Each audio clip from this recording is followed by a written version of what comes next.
In this Q&A video for August 2022, we cover the FBI raid on Trump, questions on the science of climate change, Pelosi's impact on China and Taiwan, and a whole bunch more. So let's jump straight in. Hi Mallen, a late question sparked by current events. You've talked before about the likelihood of civil war in the United States. Is the FBI raid on Trump the start of that? It does have the feel of a significant step. You can imagine reading the history of the Second American Civil War in a few decades' time, and it would talk about the steps that led up to the final outbreak.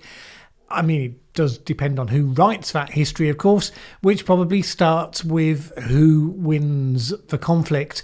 But you can imagine it starting perhaps with the election of Trump in 2016, the first candidate to threaten to dismiss the result as illegitimate if he didn't win.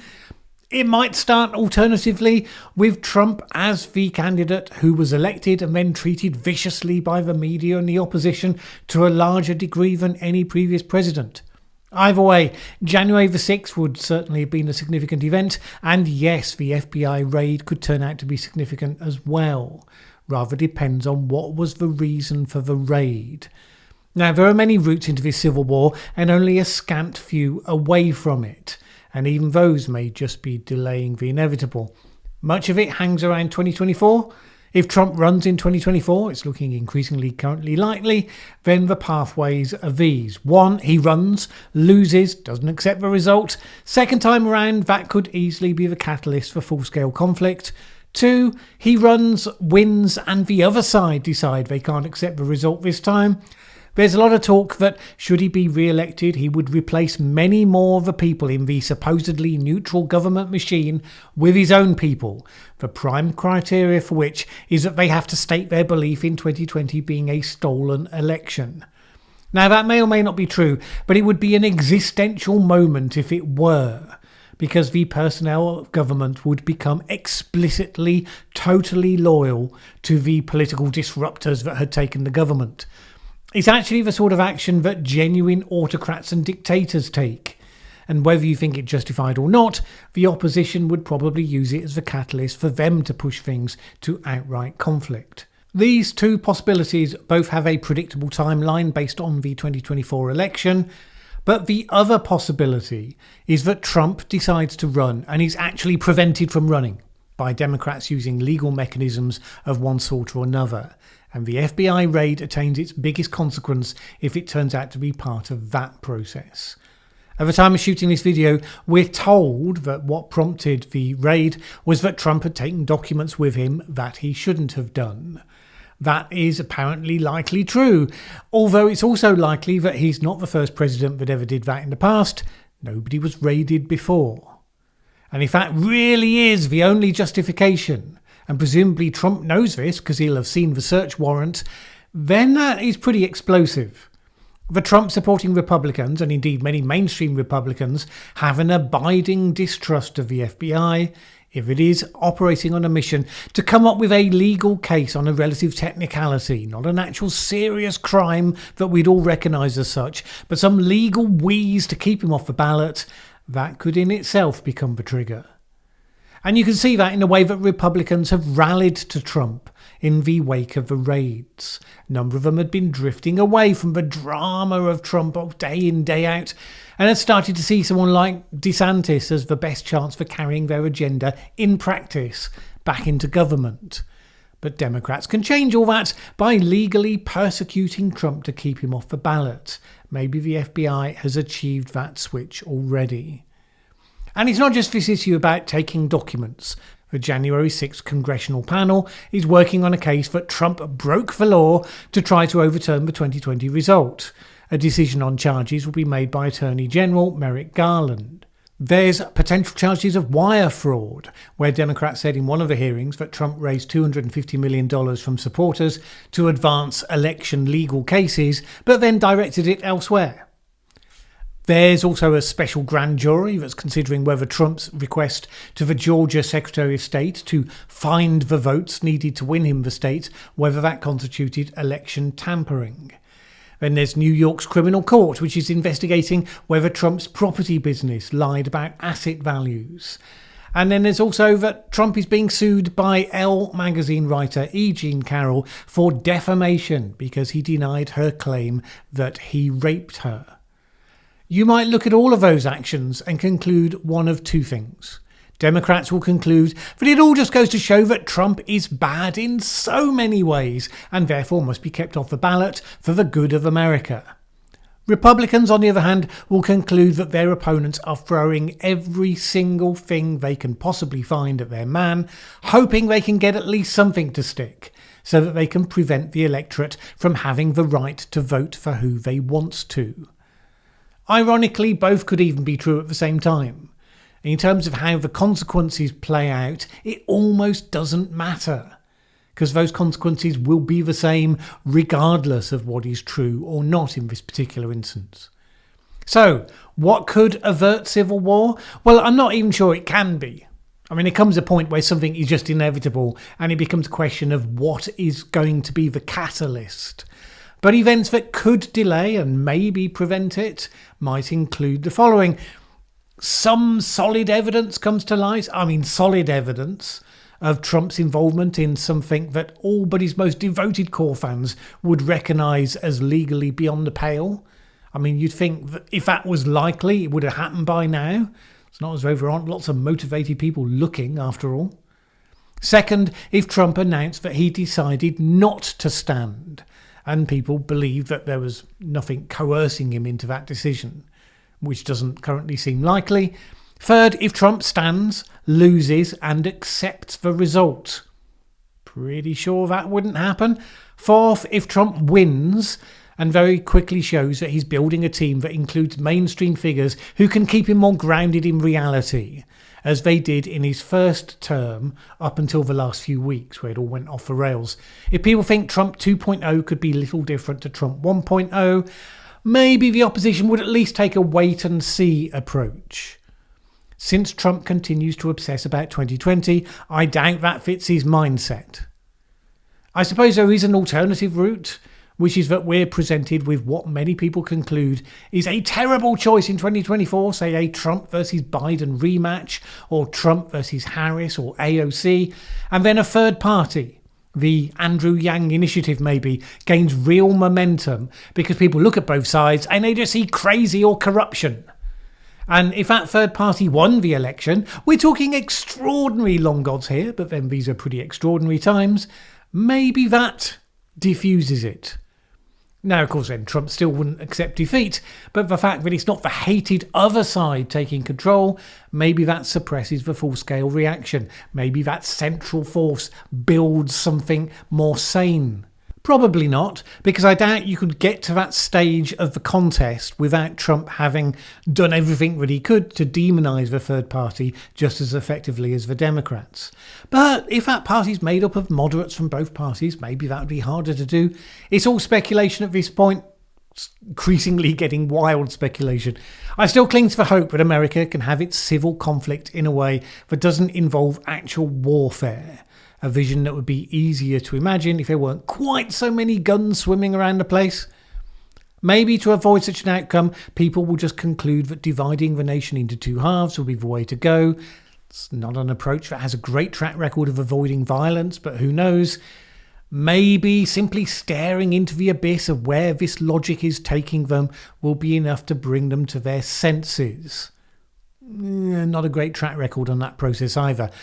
Maybe I'm just wrong about all of this. Maybe the Democrats will successfully keep Trump off the ballot. His supporters will grumble and moan but then swing behind DeSantis as the next best thing, or they'll just drift off into disillusioned inaction. It's not as though Trump has a disciplined political machine behind him run by competent people.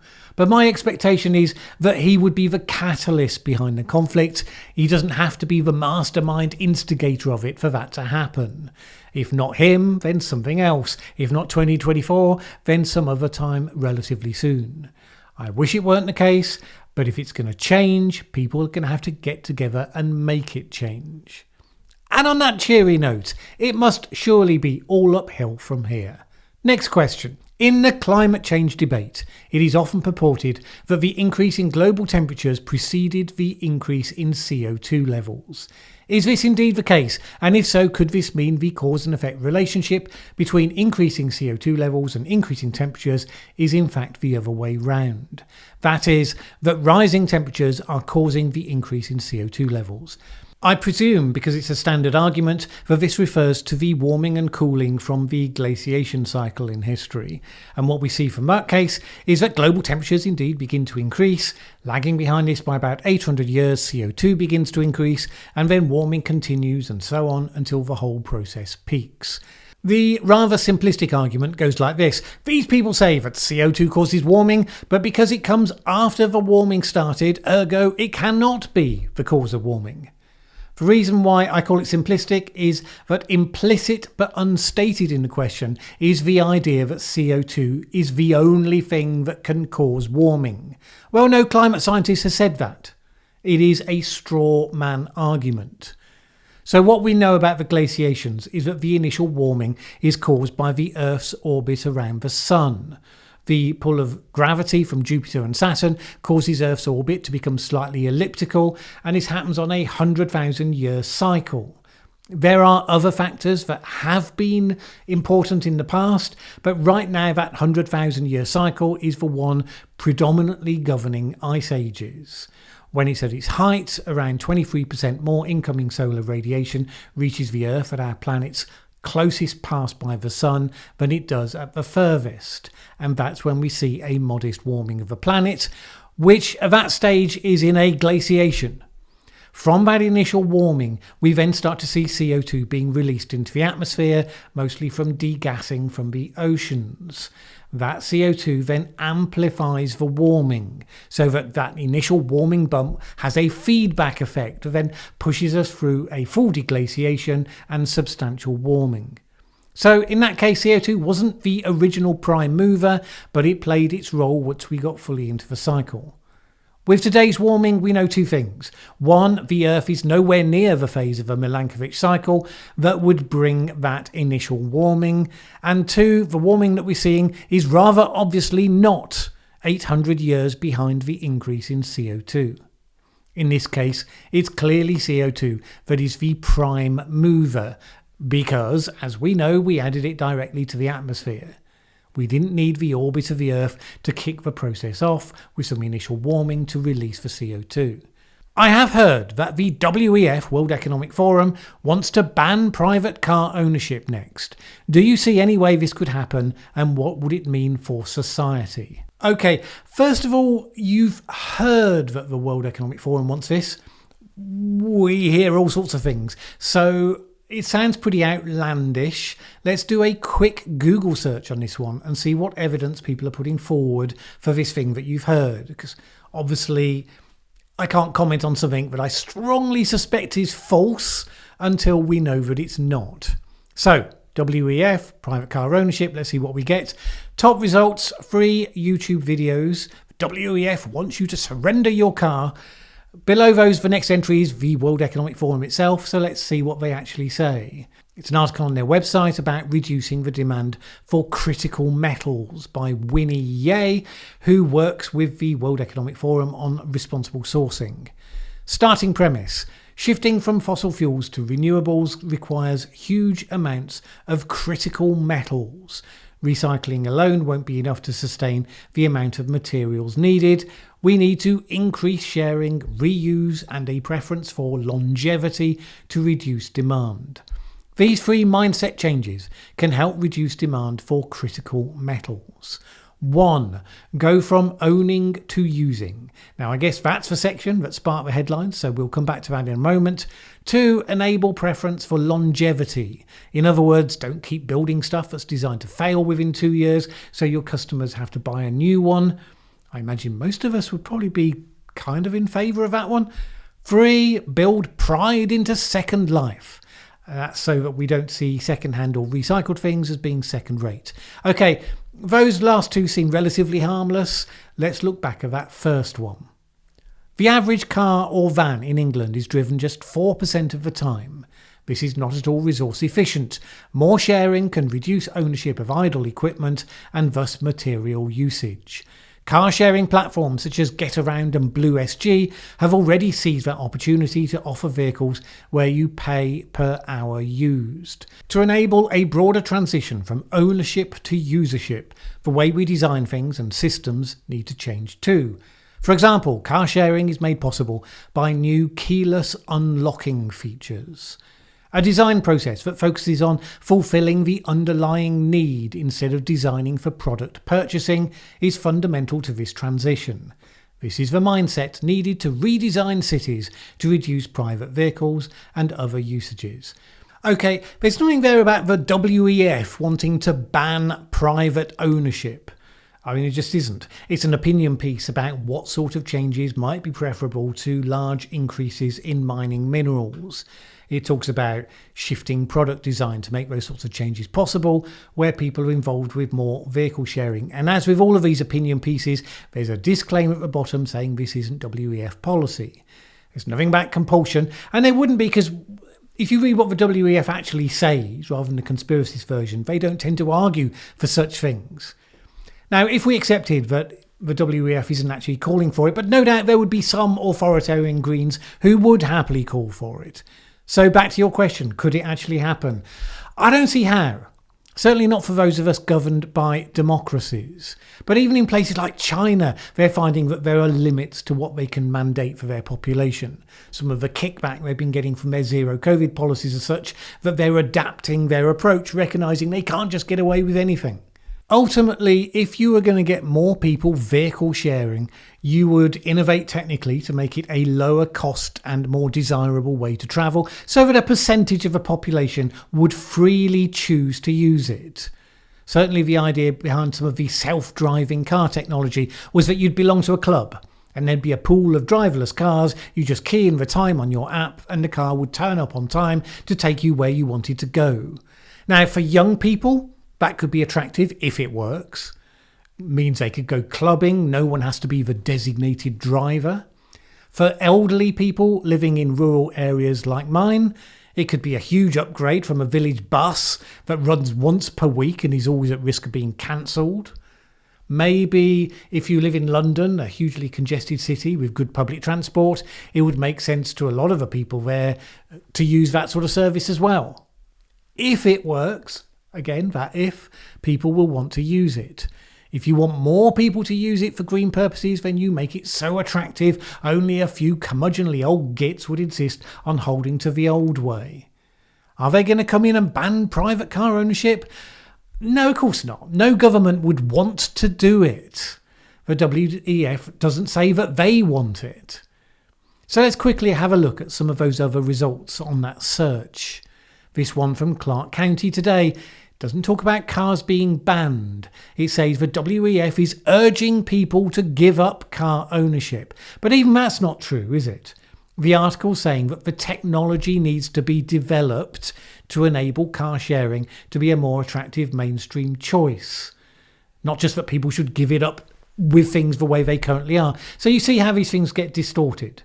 People are manipulating you for clicks by creating drama that plays on your fears. Okay, next question. I saw a new reservoir plan had been submitted somewhere. Presumably it will eventually get blocked by a combination of eco-nutters and NIMBYs. Do you have any suggestions around how to reduce the NIMBY element, carrot and or stick options? Obviously, I can't answer to what you presume will happen in this case, because we don't know, you may well presume wrongly.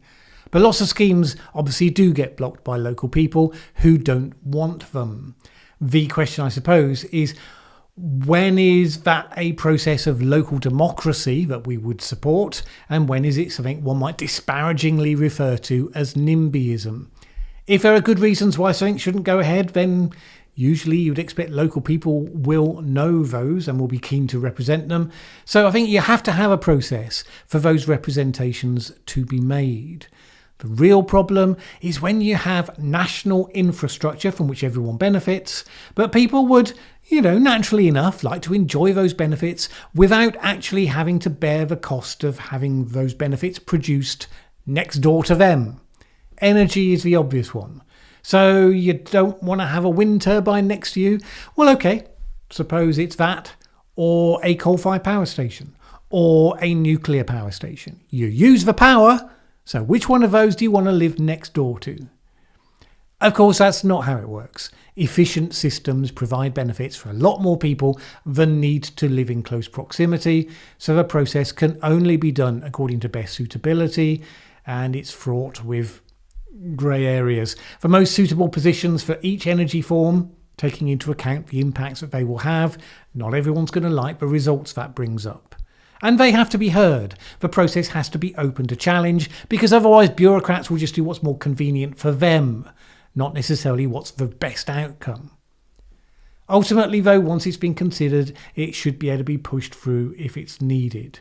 Now, the carrot approach can help in that situation. I know a few wind turbines went up near me a few years ago, and a portion of the money made from those turbines goes to the local authority for the benefit of the community. Those sorts of arrangements obviously make sense.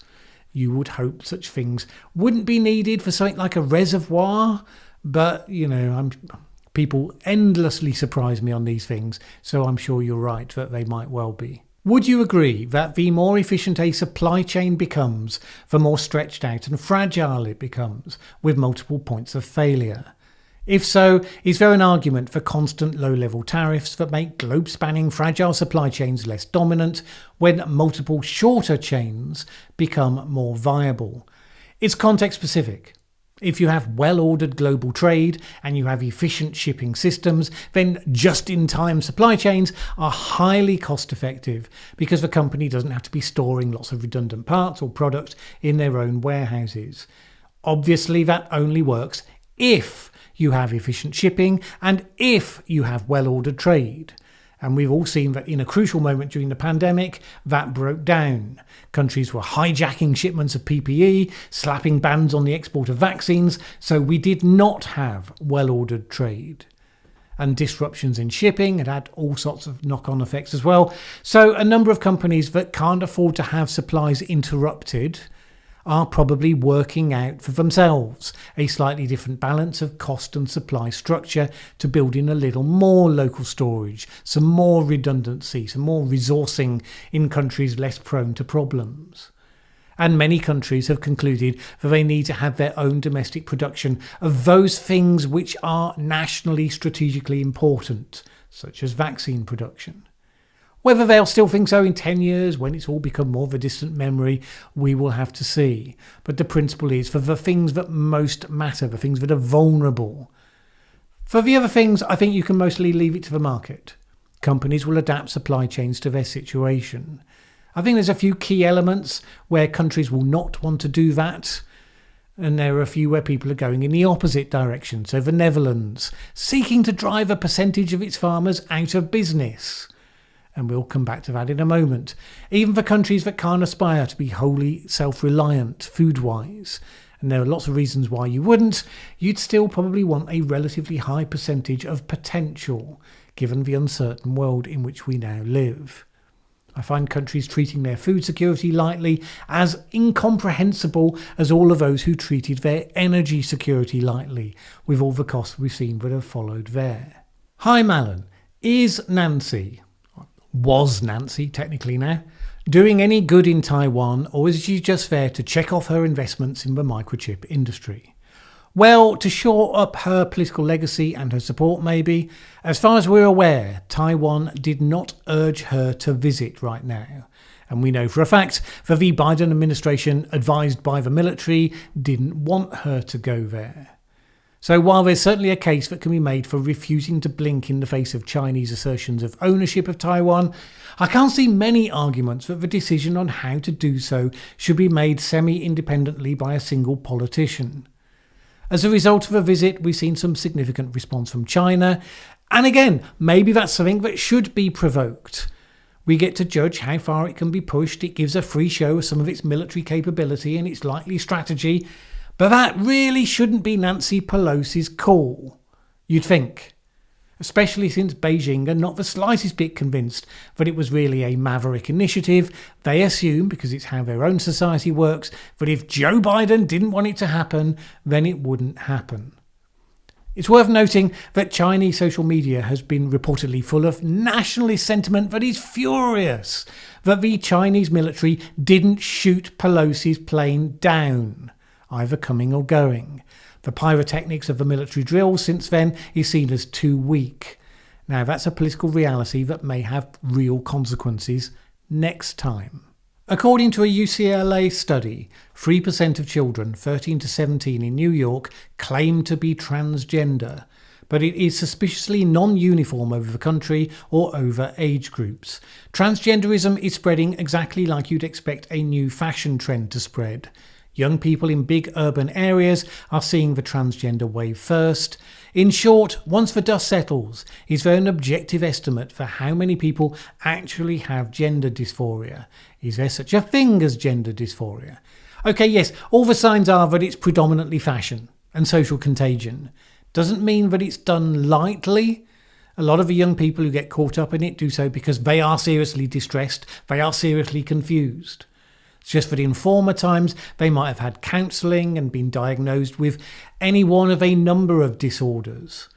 By all accounts, some would have come round to the view that they were fine, they were simply gay, and settled into that identity as adults, all sorts. But we have suddenly developed a system where a distraught young girl could exhibit non-girl-like behaviours and they are very quickly being told, "Oh, that's fine, it just means you're a boy. Here, have some puberty blockers." Or they've already come across the community online and they've been encouraged to think that, and they've even been coached on how to go through the system, what they have to say in order to get access to the treatments. That rapid conclusion with people too young to understand the consequences, that's exactly what has just been ended in the UK, with the NHS report into the Tavistock clinic, which is being shut down as a result. None of that means that gender dysphoria doesn't exist, by the way. Before the current wave, it was almost exclusively boys from a very young age who felt that they were girls, and it was a very, very tiny percentage. Now the patterns are different. It's predominantly girls, sometimes girls who are in the same social group, who decide they are trans at the same time. I don't know how much more obvious it has to be than that before you're allowed to describe it as a social influence thing, not a medical thing. The trick is whether we can find our way back from the nonsense, whether still treating distressed people with sensitivity in ways that are designed to help them, not to diminish them. Even some keen proponents of ambitious Green Deal type projects, such as Mariana Mazzucato, say that they can only be enacted if there is broad consensus across society that they should. There has been a very negative reaction to proposed legislation on carbon reduction in the agricultural sector in Holland and Canada. Is this an indication that such schemes will either fall at the first fence or be pushed by a more authoritarian approach than we might like? Well, it just highlights the obvious feature about policy in a democratic society that a lot of the Greens miss. It has to be good policy and it has to be able to take people with it. A number of them reply to that with the argument, "We don't have time." Well, sure, you can take that approach. If you think that guaranteed failure takes less time than doing it properly, well, good luck with that. So the Netherlands initiative on farming, for example, which is about nitrogen reduction, by the way, not carbon per se, is a case in point. To all appearances, it is the worst, the most incompetent and misconceived policy you could possibly have come up with. The problem is, how do we reform our food production processes so they produce less pollution, less carbon, less nitrogen where you don't want it? In a sensible world, that's going to take time because it involves innovation, trial and error, incremental progress. But in the all too much of a hurry world, you just set a target. In this case, 50% reduction by 2050. You impose it on your agriculture sector, knowing and indeed, in this case, planning that it will push maybe a quarter of the amount of business. Now, if you can fend off the crowds with pitchforks, a significant if, you will certainly reduce the amount of nitrogen, sure, roughly in proportion with the amount of food that you'll no longer be producing. So you rely on there being enough food produced elsewhere that you can now buy in, presumably producing just as much carbon and nitrogen as before, just not in your backyard. Apparently, you also hope that it will encourage a shift from the consumption of meat to, quote, alternative proteins, which is the sort of vegan pie in the sky dreaming that rarely has a good time in the face of actual consumer behaviour. So that is the most stupid approach to policy making I've seen in a long time. It doesn't reduce the impact of food, it just outsources it. The danger is that a few of those, and you taint what everybody and anybody understands to be involved with any environmental policy, and makes it therefore harder to get sensible measures that have been well thought through the policy process. If we do end up with autocratic measures to push things through, they'll justify it because the voluntary approach failed, while glossing over the fact that it failed because of their blinding incompetence, not because it wasn't possible and way more preferable. 4x4s and large SUVs have been targeted in Bristol and other cities by an outfit called the Tyre Extinguishers, who deflate the tyres of such vehicles with the aim of making them impossible to own. To what degree do you think the failed prosecutions of the Insulate Britain and BLM protesters who toppled the Edward Colston statue is fueling a sense among such activists that their actions are justified and will therefore be consequence-free? Yes, no doubt. It's just low-level sabotage. It's not the noble action of civil disobedience that they think it is. Ultimately, if you damage people's property in that way, you should be properly dealt with by the law. And if you don't stop, then you should end up in prison. It's not society's fault if you've so misunderstood people like Mahatma Gandhi and Martin Luther King that you think that intoning their example means you can just target whoever you want and break their stuff.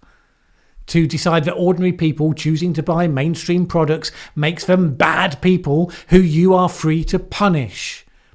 I did a video years ago highlighting some of the many ways that Gandhi's civil disobedience was completely different to what Extinction Rebellion and its offshoots choose to do, why it worked for him, why their version will not just fail, but it's wholly counterproductive, depending on what you think the goal actually is. It's funny, I saw a tweet about me in Dutch this week where someone was talking about Bjorn Lomborg, and they said this: if even a declared opponent of climate activism like Mallen Baker manages to spot and correct mistakes in Lomborg's work, you can ask some questions about an article by someone who hoists Lomborg on the shield, it seems to me. It's funny how people interpret shades of grey when they see the world only in black and white. But the point is, I am not opposed to campaigning and activism per se. Indeed, I have an interview on this channel with Chris Rose, who was a former campaigning guru with Greenpeace, who also, by the way, dislikes XR's approach, but you can hardly accuse him of being anti-activism. I do not mind people campaigning for issues they care about, even if I don't agree with them on those issues. But I do point it out, if you get groups who have no stated achievable goals, have no clue about how their campaign would achieve any of the change that they say that they want, and whose activities are counterproductive, losing the support of those you would think that they would want on their side. That's no more anti-activism than pointing out that Boris Johnson's government was incompetent, was de facto anti-government. All right, quite enough from me on that one. Thanks again to my Patreon supporters for the questions. See you at the end of the week for the news roundup. Thanks for watching this video. If you liked it, please share with anyone else you think would also enjoy it. Word of mouth is really important to us. And if you've not subscribed yet, what are you waiting for? As the saying goes, that subscribe button won't smash itself.